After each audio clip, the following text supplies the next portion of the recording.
I've got a fighting chance, regardless of all the odds stacked against me, and that Labor's got a fighting chance in South Brisbane. So there was a conversation there. That's it. Thanks, Julie.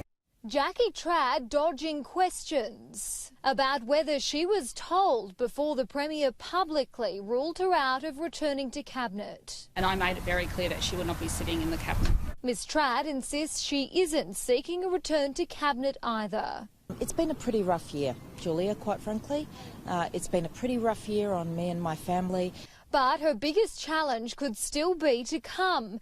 Jackie Trad holds her seat of South Brisbane on a knife-edge 3.6%. LNP preferences helped her get across the line in 2017, but this time the opposition are putting the Greens ahead of Labor. The overall party strategy is to have Jackie Trad removed from South Brisbane. Greens candidate Amy McMahon is quietly confident of snatching Trad's seat this time around, potentially giving the Greens their second ever Queensland state seat, and with it the possibility of the balance of power in a hung parliament.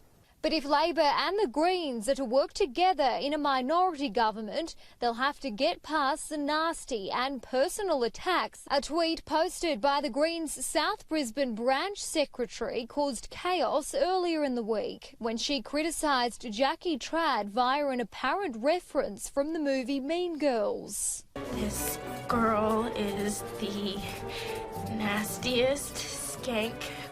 But rather than apologise, the Greens candidates say it's their volunteers who have been most hurt. What we've seen is senior Labor ministers engaged in deliberate misrepresentation and a vicious trolling campaign against a young woman for political gain. Wasn't that a trolling campaign against Jackie Trad?